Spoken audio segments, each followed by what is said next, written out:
Yes, bwana, dakika 90 zimeweza kutamatika. Tupo hapa kwa ajili ya kuweza kuchambua na kukupa taarifa mbalimbali ambazo zimeweza kujiri katika huu mchezo. Lakini leo kulikuwa na press conference pale Dar es Salaam Afrika Jangwani. Ali Kamwe alizungumza na waandishi wa habari. Tunafahamu kwamba kulitokea na adhabu hapa katikati kuhusiana na ile mechi ya dabi. Kwa hiyo tupo hapa kwa ajili ya kuweza kuchambua na kukupa taarifa zaidi. Lakini tunaanza na mchezo ulioweza kutamatika kwa siku leo. FA Simba Sports Club wakikabiliana na B19. Nipo na Lugano Israel kutokea pale mjini FM. Lugano Israel, upo live kupitia Ben TV Media. Ndio. Safi kabisa ndugu yangu. Bwana, niko vizuri kabisa, siko upande wako. Mimi pia nashukuru Mungu niko vizuri sana. Bwana, hebu tuzungumzie kwanza huu mchezo ulioweza kutamatika kwa siku hii ya leo, Simba Sports Club na B19. Ulionaje na wachezaji kwa siku ya leo kuweza kuibuka na magoli mawili na kuweza kuendelea hatua inayofuata? Lugano Israel. Kabla ya mchezo tu haujaanza kuchezwa, manake wakati watu wanafikiria kuelekea katika mchezo, asilimia kubwa za Simba kuvuka ilikuwa ni kubwa sana kutokana na wapinzani wao ambao wanaenda kucheza nao. B19 ni timu ambayo iko championship. Kwa hiyo ukiangalia hata msimamo wa timu hiyo championship, inaonekana ni wakusuasua, iko nafasi ya 13. Kwa hiyo hata jinsi ambavyo watu kwa nafikiria na itakuwaje, ilikuwa ni ngumu sana kuona kama Simba wanaweza kawa wakafungwa na timu ya kiasi hicho. Ingawaje Simba isha kupitia katika dhahama za namna hiyo, washa kucheza na Mashujaa. Simba katolewa wakati Mashujaa wakiwa madaraja ya chini, lakini pia Green Warriors pia washa kuwatoa Simba. Inawezekana ikawa ni hofu ambayo nisha kusikia pia kwa Steve Becker, kocha wa Simba, akisema kwamba pamoja na kwamba ni timu ambayo iko madaraja ya chini, lakini tutaiheshimu. Na heshima hiyo ndio ambayo pia hata wao au B19 waliheshimu sana Simba kutokana na ukubwa wake.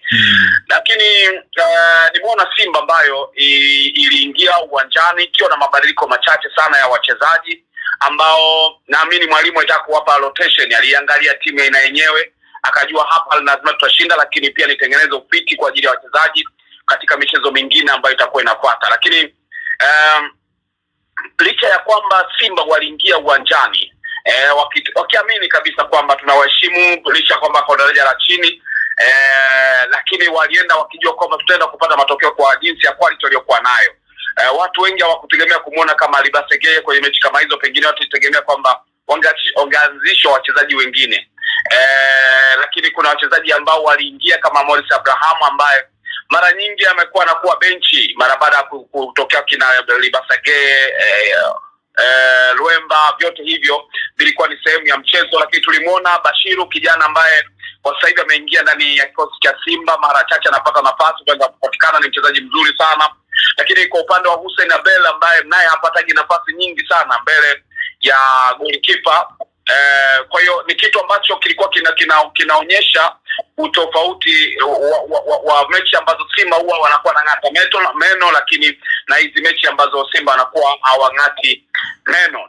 Kwa hiyo ni mechi ambayo iko inaonekana hivyo, licha ya kwamba Simba walikuwa wanapewa nafasi, lakini pia ni Simba hawa ambao mpaka dakika 30 ya mchezo, kama sio 29, ndipo Hussein Abel akaenda kugusa mpira wake wa kwanza tena kwa back pass. Manake ni timu ambayo walicheza nayo Simba, timu ambayo ilikuwa haionyeshi madhara yoyote hasa katika eneo la kuvuka mstari wa katikati. Na ukiangalia kwa maana ya B19, wao waliamua kukaa low block, kwa maana ya wao kulinda tu, lakini walifanikiwa katika uchezaji wao kwenda kuharibu mipango ya Simba, kuvuruga jinsi ambavyo Simba walikuwa wanajaribu kupanga mashambulizi yao. Walikuwa wanajitahidi sana kuvuruga eneo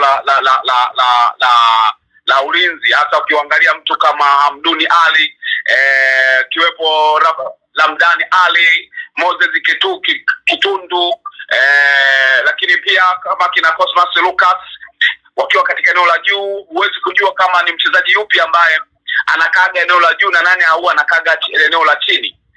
Kina Hasani Abdalla Mteje, ambaye alikuwa ni mwiba mkali sana kwa upande Libasa Geye kulikuwa na upinzani mkubwa sana akizuia kumdisturb asiweze kufanya maamuzi yake. Kwa hiyo ulikuwa ni mchezo ambao ulikuwa ni vute ni kuvute, kwa maana ya kuna timu ambayo yenyewe ilikuwa inashinda nyumbani kwa watu, lakini yule ambaye yuko nyumbani kwake hakutaka milango yake ifungue kirahisi, licha kwamba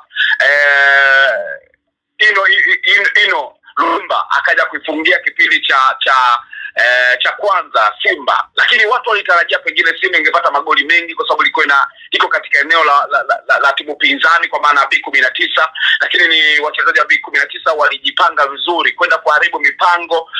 Golikipa Heri Abdalla wa B19 alijitahidi sana kupangua michomo.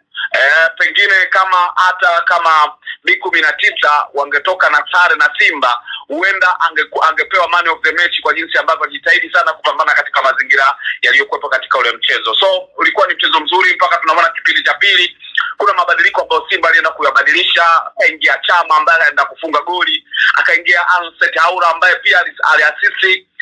Ilikuwa ni pre-assist ya goli la Chama ambalo lilitoka kwa Anset Haura, akapiga likaenda kutoa kwenye kichwa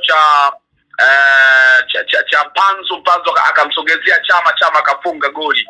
Mwamba wa Lusaka anaandika goli lake la kwanza akiwa ndani ya Simba mara baada ya kurejea. Lakini ulikuwa ni mchezo ambao ulikuwa ni upande mmoja kwa asilimia nyingi sana. Ni ubora tu wa safu ya ushambuliaji wa timu ya B19 ambayo kikweli kuna kati mipira mingine walikuwa na ikumba tu kwa sababu wachezaji wengi walikuwa eneo la chini.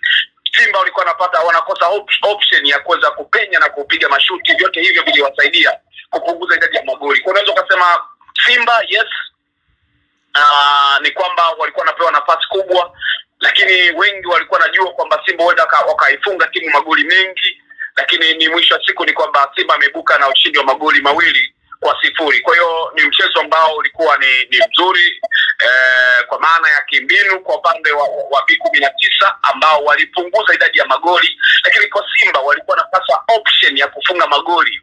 Kama sio goli la Loemba, inawezekana labda mpaka kipindi cha pili Simba singekuwa wamepata goli. Hapo pengine Simba angechanganyikiwa, lakini ni namna ambavyo unaweza kaona mashindano haya ambavyo yanakuwa kwa namna fulani ni kama yanapa nafasi wachezaji ambao wanapata nafasi kwa sababu ya udhaifu wa timu ambazo zinakutana nazo, lakini pia na namna ambavyo timu hizi pia zinakutana na timu kubwa. Kuna wachezaji ambao wao wanatamani kuonekana, lakini ndio kama hivyo ambao ndio kasema mchezo ulikuwa ndio upande mmoja kwa maana ya Simba ambao ndio walikuwa wanaivamia sana lango la B19. Hii michezo kuna mambo mengi sana yale ambayo unaweza kusema yamefurahisha sana. Ni pale ambapo umeona golikipa na magoli ambayo wamefungwa tu, lakini vitu vingine unaweza kuwapongeza pia B19 kwa uwezo waliokuwa nao. Kuna baadhi ya matukio walikuwa wanafanya kwa usahihi. Lugano, michezo hii ni vipimo sahihi kwa Simba na Yanga kutokana na aina ya wachezaji ambao wamesajiliwa kwenye hivi vilabu. Michezo hii haiwezi kuwa vipimo sahihi, ila michezo hii ni sehemu ya kutengeneza wachezaji ambao wapate kupata nafasi. Tumemwona Duchu kazima dakika 90, tunajuaga mara nyingi katika mchezo migumu yupo Kapombe. Tumemwona Moses Abrahamu huwa hapatagi nafasi sana, leo kaja kutoka dakika za mwisho. Tumemwona Mligo ambaye mbele ya Kibabage siku amekuwa ni mtu ambaye hapati nafasi. Tumemwona Bedatus Masinde ambaye ni beki ambaye hapataji nafasi, lakini katika mchezo huu amepata nafasi hiyo. Tumemwona Bashiru pia akipata nafasi, licha kwamba sio mchezaji ambaye anapewaga nafasi mara nyingi, lakini tunaweza kusema kwamba mechi kama hizi huwa zinasaidia sana timu kwa maana wachezaji ambao wapate kupata nafasi, angalau kuwa na game time ambayo inasaidia sasa kurudisha momentum yao kwenye mchezo na kujiamini kwao. Sawa, umezungumza vizuri sana na hongera pia kwa Simba Sports Club kwa ushindi na wanafuata hatua inayofuata. Tuzungumze pia kikubwa hasa kauli ya msemaji wa klabu ya Dar es Salaam Africa baada ya kamati ya masaa 72 kuweza kutoka hadharani na kuweza kutoa baadhi ya maamuzi ambayo wao baada ya kukaa huko na kuja nayo. Miongoni mwa vitu ambavyo Alikamwe amelalamika namna ambavyo adhabu aliyokutana nayo Selemani Mwalimu kwamba sio sahihi. Mbona michezo aliyofungiwa ni michezo mitatu, lakini kuna wengine ambao wamefanya tukio kama la Selemani Mwalimu, wao waliadhibiwa michezo mitano. Tuanzie hapo na mengine mengi kuhusu press conference ya leo ya Alikamwe, msemaji huyo wa club ya Dar es Salaam Africa, Lugano Israel. Kutoka Beli TV. Kusema ukweli, leo nilienda kwenye kipindi cha Mjini FM pale Sport Knockout. Kawaida Jumamosi tunakuwa kuanzia mida 4. Sasa nilipoingia kwanza tukaanza kukutana na hiyo story ya hiyo taarifa, kukana taarifa ya jinsi ya kuichambua story kuhusiana na matukio ya ripoti kutoka bodi ya ligi. Nilipofika kwenye kuchambua mazingira ambayo yanamhusu Selemani Mwalimu Gomez kwa tukio ambalo alimfanyia Andy kwa maana Bikoko mchezaji wa Dodoma Jiji alivyompiga kiwiko. Nilipofika maeneo hayo, kwa sababu mimi ni mzee wa black and white, umeelewa? Kwanza nikakaa nikasema hii imekaaje kwa uhalisia kabisa. Kwanza tukaanza kuvuta picha baadhi ya wachezaji ambao walishapita walifanya makosa kama hayo. Baka tukaja kumwangalia Soa na tukaja kumwangalia pia Kante ambaye pia walihukumiwa kwa adhabu hiyo, lakini walipewa adhabu ya kukaa nje michezo mitano. Kidogo nikapata ubaridi kidogo, nikaanza kujiuliza maswali pale kwenye kwenye kipindi. Nikasema au ni kwa sababu ya makosa ya kujirudia kwa Soa pamoja na Baka? Lakini tukafika sehemu tukarudi kwa Kante, tukasema pana. Kante kwanza ndo msimu huu kwenye ligi ni mara ya kwanza. Sidhani kama kuna tukio ambalo tukasema Kante ana matukio mengi ya kujirudia ambao amewafanyia watu kwamba adhabu imeongezeka. Kwa sababu ukiangalia kanuni ambayo bodi ya ligi walikuwa naizungumza kwenye kamati, kwa maana hiyo kamati ambayo imewahukumu, ukiangalia kwa kuhusiana na hiyo kanuni, ndo kanuni ambayo iliwahukumu hao watu. Kwa nini ije kwenye sura ambayo iko tofauti? Yani mazingira ambayo aliyafanya, kwa maana ambayo tuseme kabisa mazingira ambayo yalifanyika, si ndio? Kwa Baka, kwa Kante, kwa Jonathan Soa hayana tofauti na kwa Mwalimu. Kwa nini Mwalimu apewe mechi 3 na wengine wapewe mechi 5? Hapo najiuliza, kwa sababu msimu bado hujageuka. Tungesema labda kuna maboresho ya kanuni yamefanyika. Kwa hiyo hilo kweli hoja ambayo wamekuja nao Yanga, mimi mzee wa black and white na kubaliana kabisa na Yanga kwa hoja ambazo wameenda kuzibua, ni hoja za msingi. Unajua tunaweza kutofautiana kwenye mitazamo ya kuyaona haya mambo, ndio?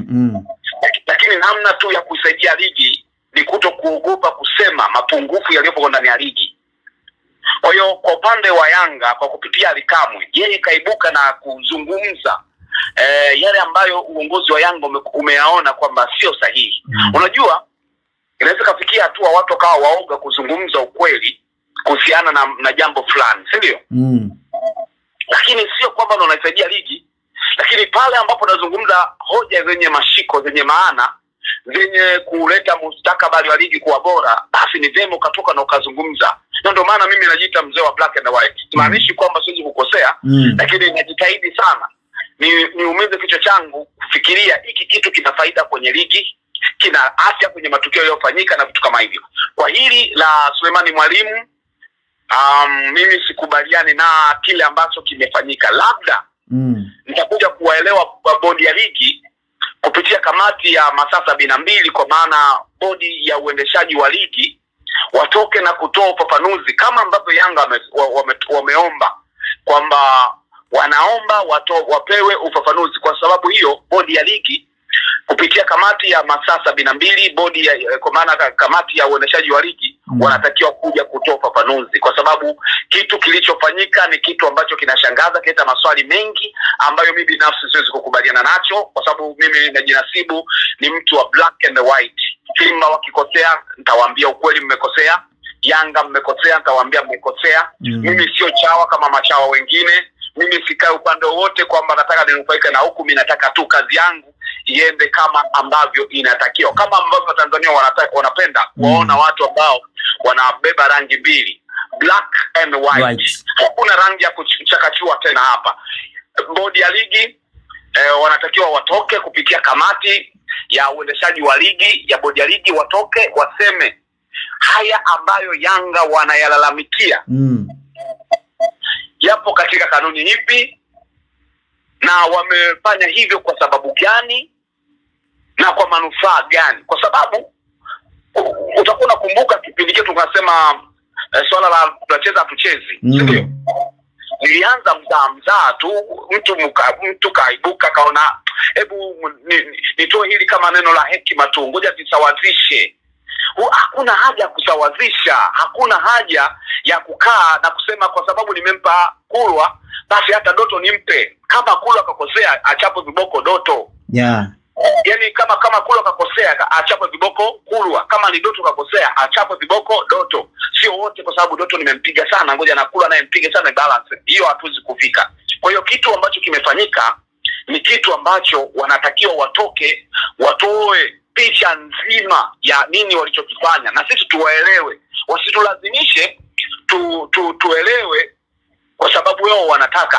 Watueleweshe ili hata siku nyingine kikitokea tuseme nakumbuka kipindi kile ilitokea hivi. Umeelewa? Unajua kwa wataalamu wa masuala ya sheria kuna kitu kinaitwa precedence. Okay. Umeelewa? Wataalamu wa sheria. Okay. Ukienda mahakamani au yani kuna kitu kinaitwa precedence. Sawa? Precedence ni hali ya kurifaa kitu ambacho kilishawahi kutokea kisheria. Na wewe wakati tukio lako likifanana na kile kitu kinaweza kukusaidia kutengeneza hoja ya kukirifaa kile kitu au tukio fulani lililowahi kuamliwa na mahakama. Umeelewa? Kwa hiyo kwa kile kitu ambacho wanakifanya bodi ya ligi lazima watuletee precedence, ambao sasa precedence yetu tunazungumzia ni matukio ambayo tunayaona, mfano ya kina Baka, tunazungumzia kina Kante, ya kina Jonathan Soa. Watu wamelimwa michezo 5 kwa mchezaji ni michezo mingi sana. Why kwa Suleiman Mwalimu? Wao wametumia kanuni ipi tofauti na kanuni hii? Ni kitu gani ambacho kinatofautisha kati ya Mwalimu na wachezaji wengine? Nikachanganya kidogo nikasema hii sijawahi kuona. Hata kama ni makosa ya uamuzi. Umeelewa? Kuja kulizungumzia tukio na kulisema kama lilivyo. Sawa, tunaweza kusema tukio la goli, hata FIFA analiheshimu sana tukio la goli, lazima lipate ufafanuzi. Lakini unakuja kuzungumzia mpaka tukio la Dube ambalo lilikuwa ni la offside. Ndio mwamuzi msaidizi nambari 2 alisema ni offside. Unakuja kuelezea na kutoa hukumu kwenye tukio kama lile. Ni matukio mangapi ambayo yamehukumiwa kama offside na watu wakalalamikia na kutolewa ufafanuzi? Au kwa sababu ilikuwa ni dabi. Sasa nini kuwepo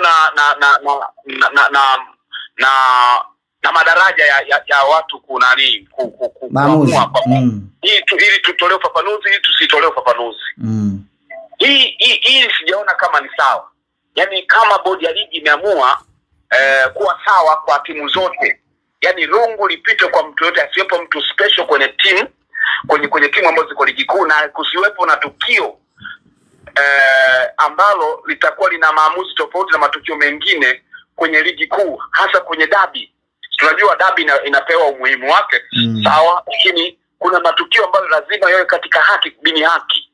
Je, kuna kanuni yoyote ambayo inasema mechi za dabi zitarudishwa na maamuzi ya mwamuzi atakuja kudiskasiwa kama alikosewa na atatoa hukumu pale pale? Ni mangapi ambayo wamefanya? Ni timu nyingi ambazo zimelalamika kwenye matukio kama hayo, ambayo zimelalamikia kwa kiwango kikubwa, hayakufanywa kazi na hakuna mtu yoyote aliyeweza kujali. Pengine watoke pia bodi ya ligi waje waseme kwamba sasa tumekuja na utaratibu huu kwamba kila tukio la goli likiwa halali tutakuja kusema likilalamikiwa, au offside ambayo sio halali tutakuja kusema ikilalamikiwa. Sasa watakuwa wanatoka mara ngapi? Kwa sababu labda mwezi mzima, si ndio? Kuna mechi labda zilizo 9-10, zote itabidi watoe maelezo kwamba huku tumefanya hivi, ile ilikuwa goli, ile ilikuwa goli. Wai watoke kwenye dabi tu pale. Nikajua hapa kwa upande wangu mimi sijawaelewa, na naona kama naenda kutuvuruga na kuivuruga ligi yenyewe, sio? Unanielewa? Yeah.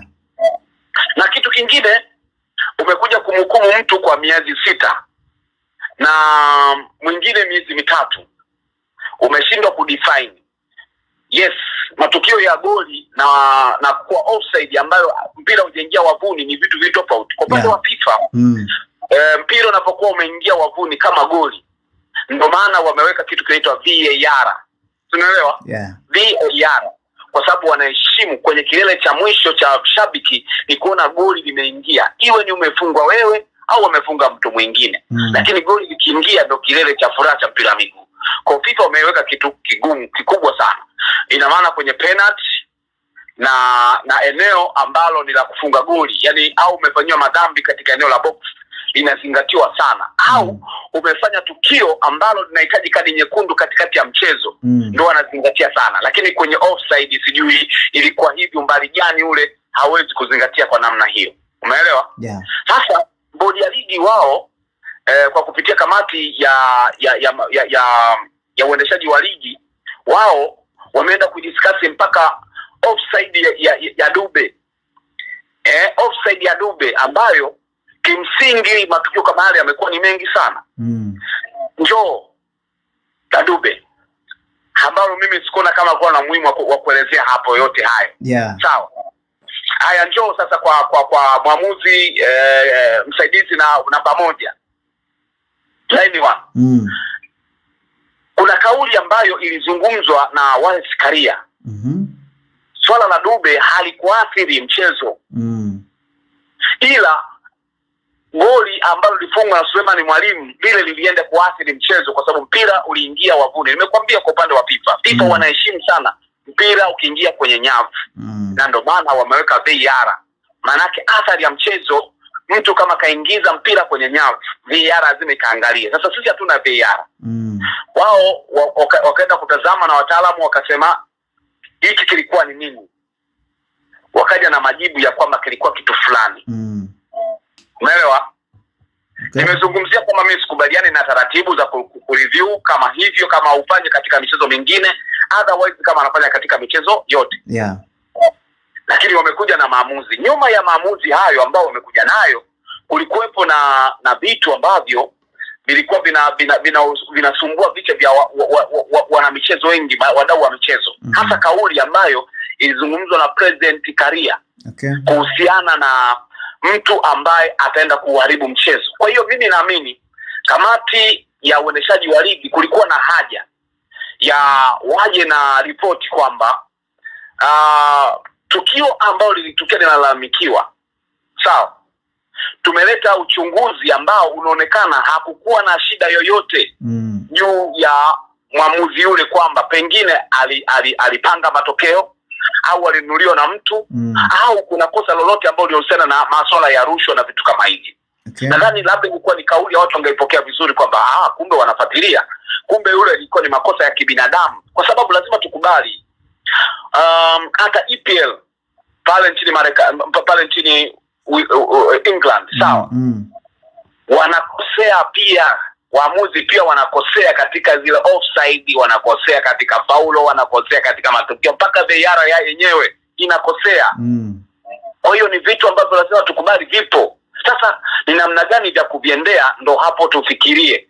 Kama wangetaka kamati ya uendeshaji wa ligi wangesema twende na kauli ya Karia, manake mimi naamini tungeona hata Kukuru nao wanachukua nafasi yao, wanachunguza. Pengine unaweza ukafikiria kwamba ilikuwa ni hali ya kawaida, kumbe kuna upangaji wa matokeo. Umeelewa? Yeah. Kwa hiyo mimi nadhani wangeenda mbele zaidi, kwa sababu kauli ya rais wa mpira miguu ni kauli ambayo ndani yake ni kama ni sheria ndogo ambayo lazima itekelezwe. Sasa wataenda kutoa kitu gani tena tofauti na kile ambacho Karia alikisema? Kwa sababu Karia alizungumza kwamba watachukuliwa hatua na kupelekwa mahakamani.